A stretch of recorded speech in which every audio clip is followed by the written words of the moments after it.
Hello mga ka-DIY, welcome back sa YouTube channel natin. Bali dito tayo ngayon sa ating shop. Meron din narito dalawang Samsung. Ang problema ganito, nagpi-flicker, nagdo-double image. Yan, nagpi-flicker na siya at nagdo-double image pa. Ito yung Samsung mga ka-DIY na dalawang piraso na 55 inch dinala dito sa atin.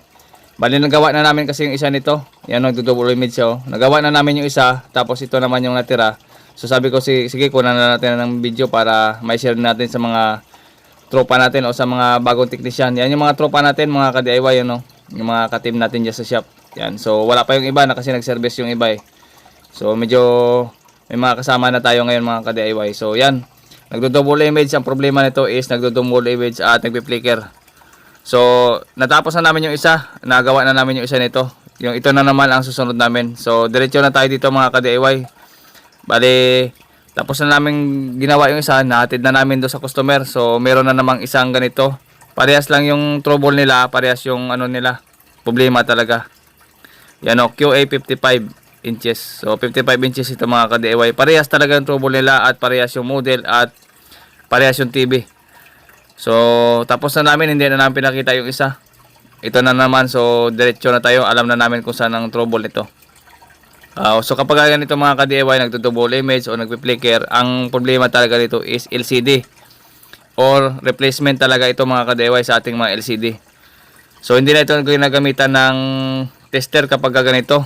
Direkta na talaga ito mga ka-DIY na LCD yung problema or palit talaga. Kung tutuusin mga ka-DIY is palit na talaga ito ng LCD.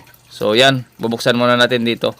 Sungkitin na natin dito ng flat screwdriver. Yan na maiangat lang. May butas yan yung mga Samsung na ganito na frameless at saka screwless. Screwless kasi ito.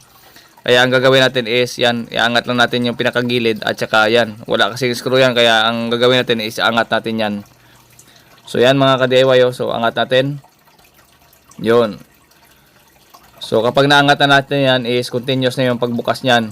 So sungkitin na natin paikot ng flat screwdriver. Yan kapag ganito mga Samsung.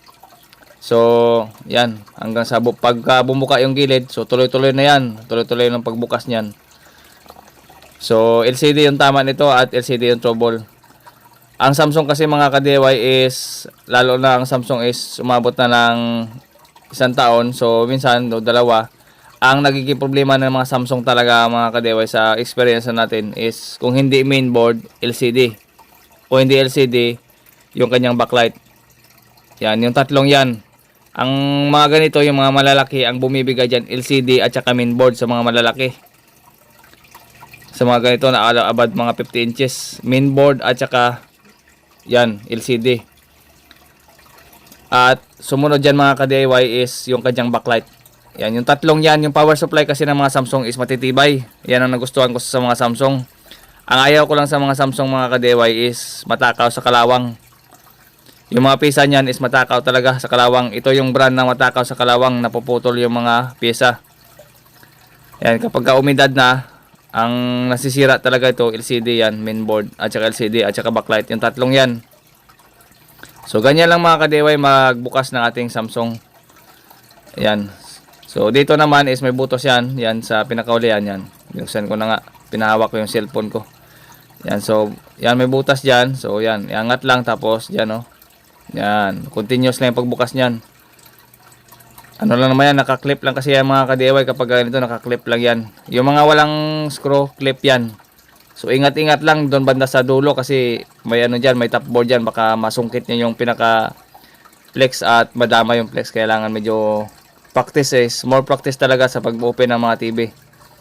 So yan, nabuksan na natin mga ka-DIY yung pinaka cover yan. So itabi lang muna natin itong pinaka-cover at saka direct na tayo doon sa trouble. Alam na natin yung trouble ito.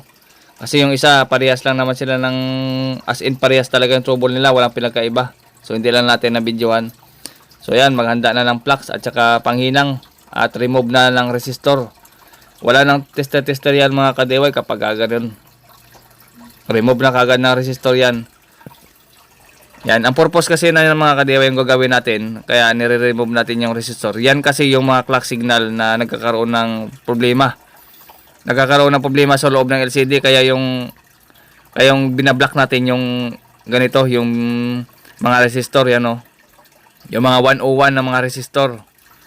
o 100 ohms. Tatanggalin natin, re-remove na natin yan. Kasama yung LC1 yan, LC2, yung mga clock signal na mga kasama niya, tatanggalin natin yan. Yan o, yan ang 101 or 100 ohms na resistor, SMD type. Ayan, ito yung bandang kaliwa. Pagka wala dito sa kaliwa yan, doon sa kanan kayo mag-remove. Pwede nyo ibalik yung mga resistor na tinanggal at doon kayo sa kabila mag-remove. Pero yung transistor niya, sa bandang itaas, yung pinaka-transistor, wag nyong i-remove yan. Yung i-remove lang talaga dyan is ito. So, ang purpose kasi yan mga kadayo, kaya nire-remove natin yan para hindi bumalik sa, hindi bumalik sa pinaka-top board natin. So, kailangan natin matanggal yung nagkakaroon ng leak sa LCD panel natin. Kaya bumabalik sa at saka nagkakaroon ng problema. Kaya ang purpose yan is tanggal o remove resistor. So dito naman sa bandang kanan mga ka-DIY ay ito rin yung i-remove nyo ng mga resistor. Yan o. Yan LC1, LC2 at saka yung mga CKB, CKB1, CKB2. Yung mga CKB natin ng mga yan, hawak ay transistor. Yan, hawak pala yung mga resistor yan. Yan yung resistor na i-remove nyo kapag hindi mag-normal doon sa kabila. Lipat kayo dyan. Yun din ang i-remove nyo. So, isang side lang yung i-remove natin dyan bago huwag nyong i-remove yung tinuro ko. Pag nagkaroon na ng problema sa kanyo, i-remove yan. At ibalik naman yung kabila.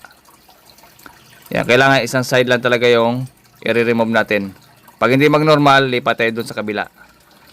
So, yun lang ang i-remove natin. Clock signal at yung ating mga LC1, LC2 o yung ating swapping voltage. Ito naman yung nakaraan, i-vlog natin, tapos na to. So, yan, tapos na yun, na-i-vlog na natin, na-upload na nga natin yan So, ito yan. So, yun, nag-on na yung ating TV. Yun mga ka-DIY, so, malinis na yung ating LCD, yan wala lang flicker. Back to normal na. So, hindi talaga itong 100% na naayos na natin. So, magkakaroon pa ito ng testing para i-release natin. So, yan. Remedy lang muna yung ganito. Hindi naman to pang matagalan talaga. So wala tong eksaktong date na masisira uli. So yan. Hanggang dito na lang.